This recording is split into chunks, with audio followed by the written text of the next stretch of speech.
Tampa Bay survives once again. They force a Game 6 in Tampa on Sunday night. That's right. Hockey season gets extended at least one more night. And we're here to break down Game 5 of the Stanley Cup Final the only way we know how. Welcome, everyone, to a Stanley Cup Final edition of Teal Town After Dark.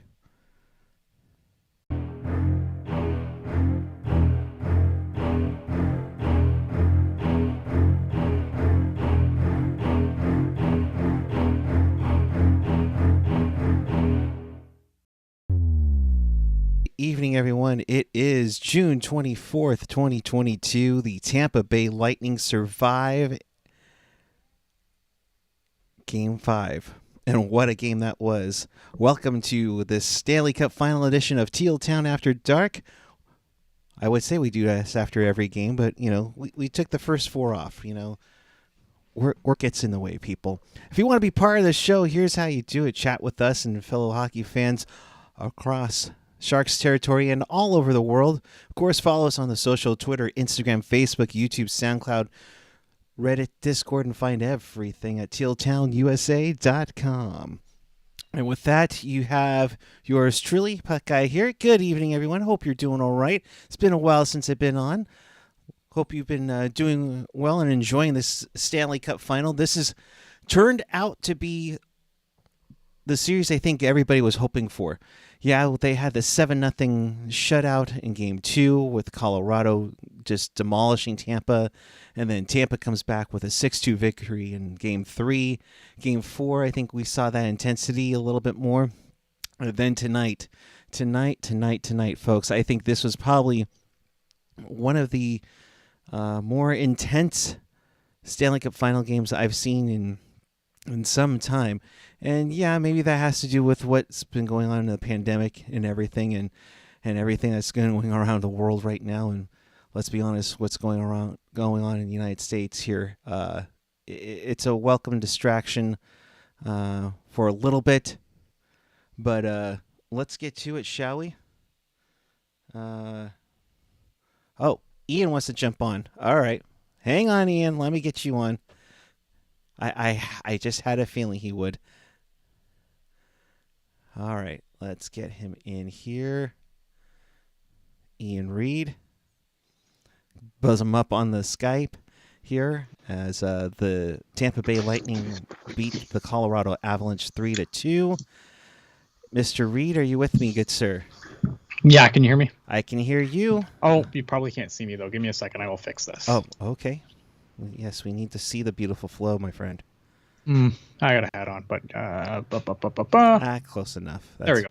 Oh, what the hell? Am I there? There you are. Yeah. All right, here we go. Hey, bud, how are you? Tired, but good. Good. No, not good. I'm angry. Oh boy. Should I let you have the floor then?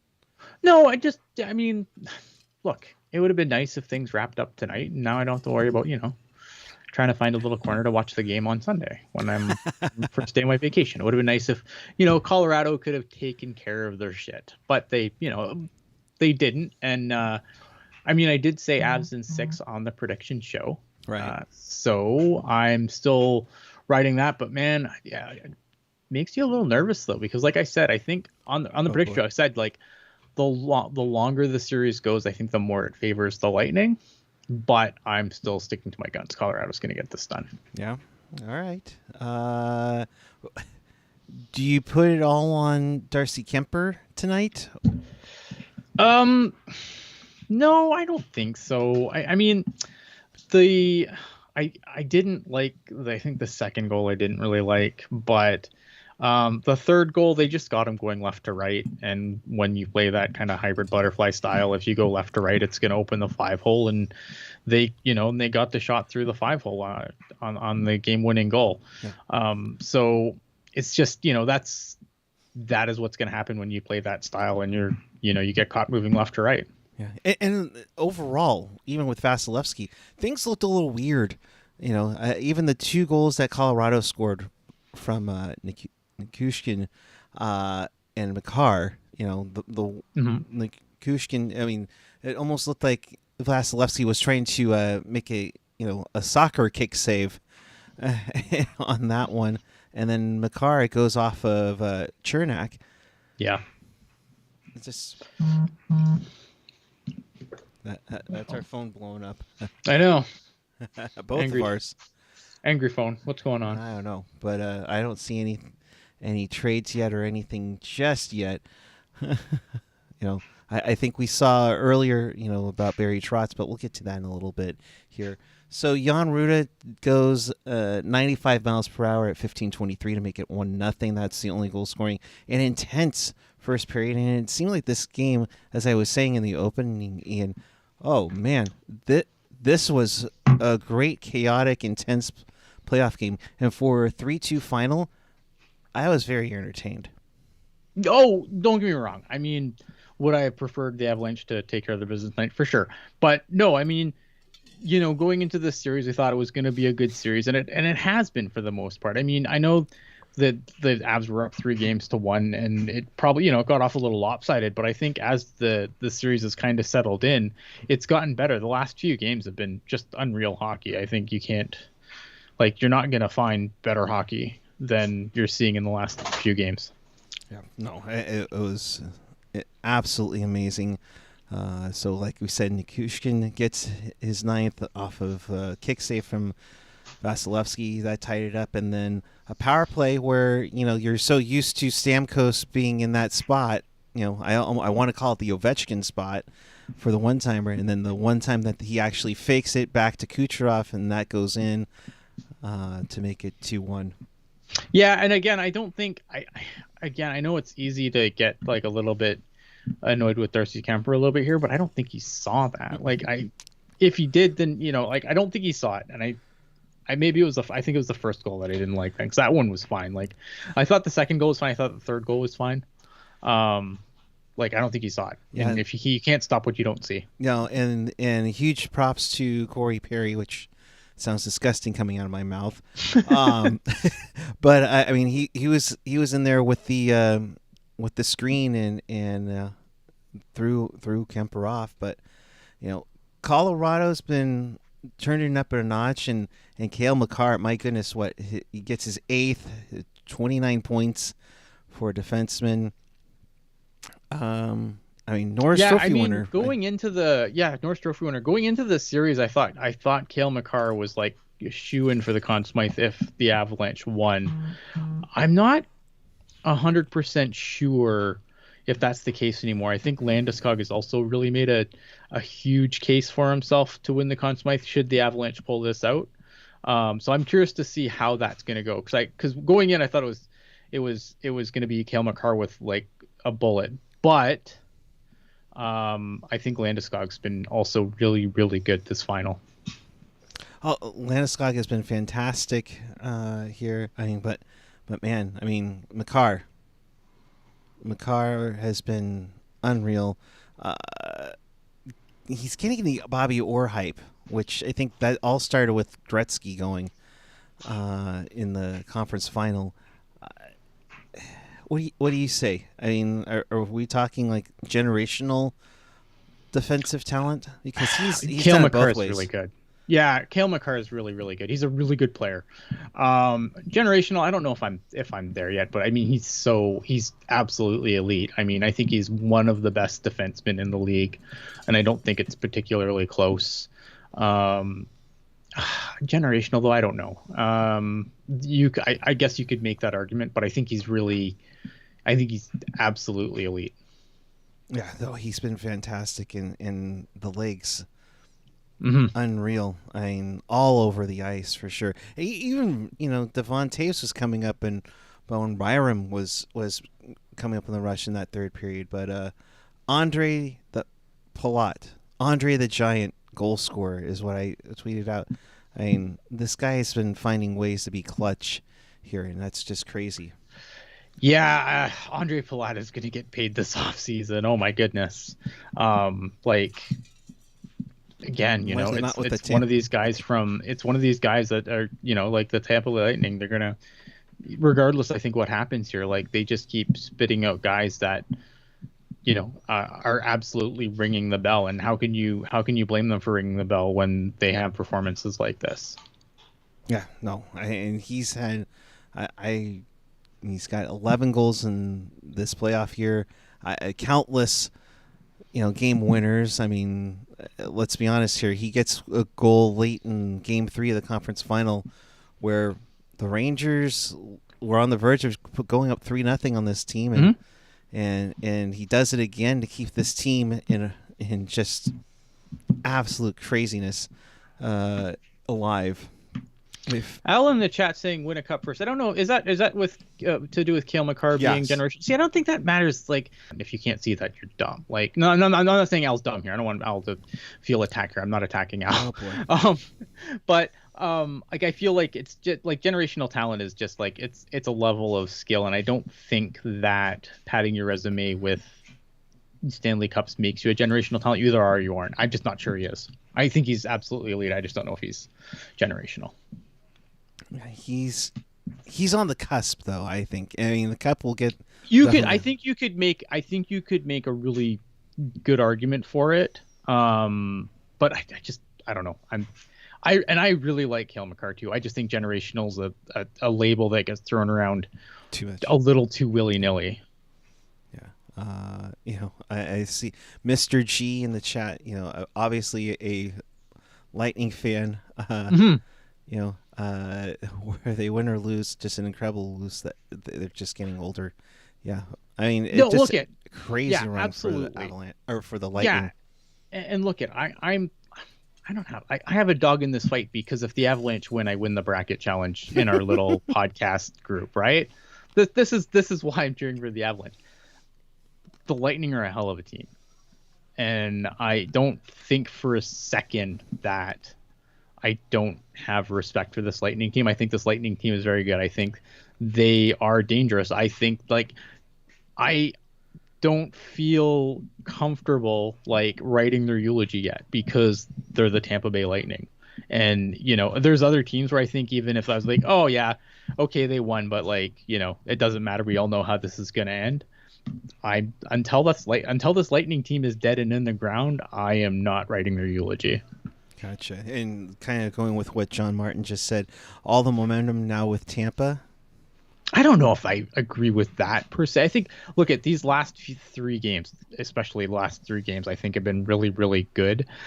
Does Tampa have all the momentum? I don't know. I don't know if I'd go that far, but look at, you're going back home to an arena where you've played very, very well in these playoffs. I think they've lost 1 game there this whole playoff run. So obviously I think, if they win Game 6, man, then all bets are off. But I don't know. Like I said, I'm not going to write the eulogy for the Tampa Bay Lightning, but I'm certainly not starting it for the Avalanche at this point either. It's still their series to lose, in my opinion. Yeah. No, completely agree with that. And it's going to be more intense. Game 6, 5 p.m. on Sunday, 8 p.m. out in the East Coast. It's going to be so much fun, especially going back to Florida. Is that right, Stephen Bowman? Colorado hasn't lost back-to-back games. Yeah, I don't know. I can't keep track of all these stats. But I mean, it's been a heck of a run. I think they came in at 12-2. It's been a hell of a run. Yeah, it's been a hell of a run. It's been a hell of a final. Even the lopsided early games side, I think it's been a hell of a run. Yeah. So, yeah, I mean that's pretty much sums it up for this one. I think this is the series that we've all wanted, where we saw skill and everything. Mm-hmm. I mean, we're getting what if we were to pay for it, we're getting what we're paid for. Yeah, I mean, I can't go wrong. I think after some of the series that didn't live up to the expectations earlier in the playoffs, it's nice and kind of cathartic that this one has. Because again, there was a couple series earlier on where I'm like, oh man, this is gonna be the series, and they were not the series. Yeah, it's just a phenomenal series so far. Game 6 is on Sunday, and that's gonna be even crazier, especially back in Tampa. Should be interesting to see how that all plays out, and I can't wait to do that. We'll get back on here for Game 6 for that for sure, so make sure you hit that subscribe button down below. One thing I want to touch on before we get out of here, Barry Trotz deciding, no, I'm good for right now. I mean, the alternative's going to Winnipeg. What do you pick? You're not wrong. I'm gonna have to hand my passport again, ain't I? Fuck. First, I pissed off the Edmonton people, and now I'm going after the Winnipeg people. No, look, I think it's interesting. I think it's interesting, right? Because I think a lot of teams, obviously, I think Trotz wasn't really in play for a lot of teams because they went in other directions. I think a lot of teams that probably would have wanted maybe Barry Trotz as one or more of their first or second, in their top two choices. And they, and so when other vacancies got filled, especially like Peter DeBoer getting hired in Dallas and Paul Maurice in Florida, I think once those hires went down, I thought either Trotz was sewed up or he just doesn't want to coach. And it turns out he's he's taking some time with his family, and kudos to him. I think he's gonna have a job. The second he makes himself available, he's gonna have a job. Yeah. He can squeeze a lot out of. He squeezes a lot out of pretty much any team you put him behind. He can squeeze a lot of juice out of them. He's like the Charmin guy. Yeah, he really is. Yeah, I think that's the best way to describe it. And I think that once he obviously chooses to coach, then I think he's going to be good. I'm curious to see what Winnipeg does now, because I think if things were that close and then he just decided no, maybe not, I'm curious to see which direction they go now, because the Jets are in a weird place. They don't know, they got to figure out if Pierre-Luc Dubois is going to come back, and I mean, I think he's still an RFA, isn't he? But they've got some choices to make, and I'm curious to see what kind of direction they go in, because they've got some pieces there. But if you can't keep all those pieces together, I don't know if they kind of get forced to go into a quasi rebuild or something, which I think would be, I think, a shame for them, because there's good pieces there. It's just, do those pieces want to be there? And that's unfortunately, that's just the reality for them. And I think it sucks. I think it sucks for those fans, because I think they're good fans, and they love the Jets in that city. So they're a great fan base. Love it when they get loud and do the whiteout when they're in the playoffs. Pierre-Luc Dubois is RFA, and he is arbitration eligible. Yeah, so, but I mean, does he want to be there? Is he going to sign long term, or is he just going to sign, up to free agency and then bolt? But doesn't he have ties to Winnipeg?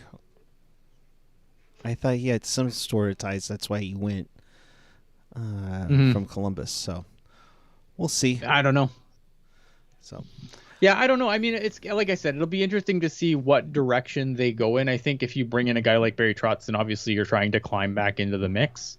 And I think in the Central Division, that's a very doable thing. I think they're not completely destitute out there. I think they could easily claw their way back into this. I don't know. There's a lot of teams in the Central where I'm not sure what I make of them for next season. So I think that, if you bring in a guy like Trotz and you get everyone signed up and on the same page, and Connor Hellebuck can be Connor Hellebuck, then, that team could easily be a playoff team again in the Central.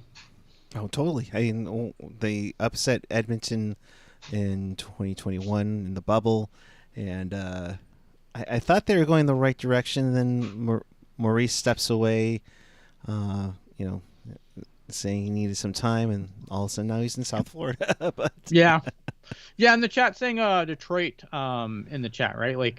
And Detroit definitely needs a guy. I just think I'm curious what Steve Yzerman's going to do there, because I think Steve Yzerman's patience, and I think his patience generally pays off if you look at what this Tampa team has kind of turned into. I mean, obviously Steve Yzerman still has a lot of fingerprints on this team, so I don't know. I trust Yzerman based on his track record that he'll get Detroit back on the right track. I just don't know how quick it's going to be a turnaround. But I think with Steve Yzerman though, I think you can afford to be patient because I think his track record speaks for itself. Right.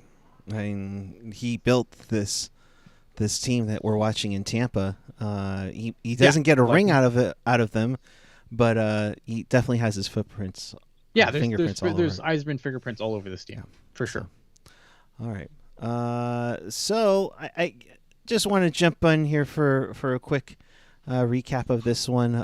Obviously, if Colorado had finished it off, we might be on a little bit longer, kind of reviewing things, but perhaps that happens Sunday night. So keep your eyes posted on this one. In case you missed anything or watch this again, check us out on tealtownusa.com. This one won't be on the podcast, so just enjoy it here on the YouTube channel. Make sure you do hit that subscribe button down below. Ian, final thoughts? Final thoughts. I mean, we get at bare minimum one more game of this, and you can hook it absolutely into my veins. If you are looking around and looking for something to watch and maybe you haven't caught it yet, we did 2 episodes of Teal Tinted Glasses in the past week.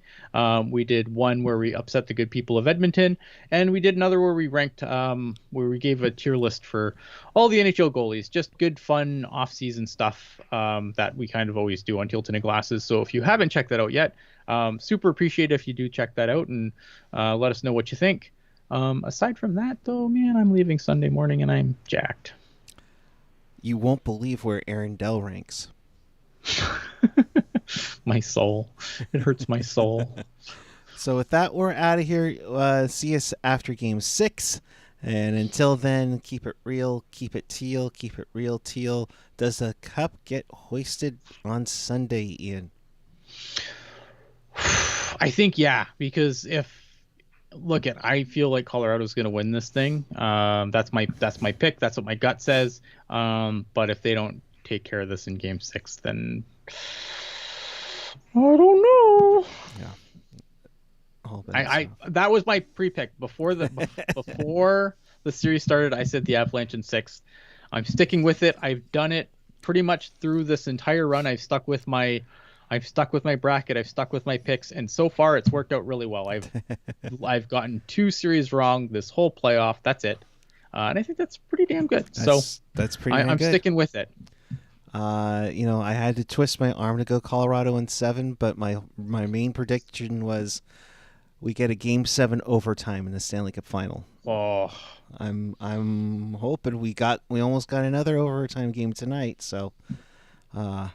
But thanks for watching, everyone, and take care. Have a good night, and we will see you following Game 6.